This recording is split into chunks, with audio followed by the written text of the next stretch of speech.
রবিবার হজরত শাহজালাল আন্তর্জাতিক বিমানবন্দর থেকে বাংলাদেশ বিমানের একটি ফ্লাইটে থাইল্যান্ড যাওয়ার সময় অভিনেত্রী নুসরাত ফারিয়াকে আটকে দেয় ইমিগ্রেশন পুলিশ।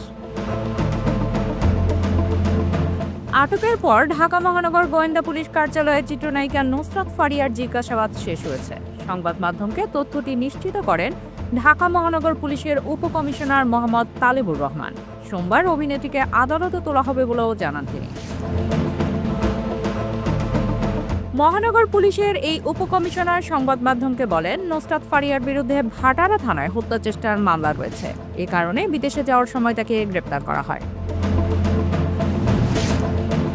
2024 সালের আগস্টে ছাত্র জনতার আন্দোলন দমনের নামে ভুক্তভোগী এনামুলকে পিটিয়ে ও গুলি করে হত্যা চেষ্টা করা হয়। পরবর্তীতে আওয়ামী লীগ সরকারের পতন হলে এনামুল হক আদালতের আদেশে ভাটারা থানায় মামলা করেন।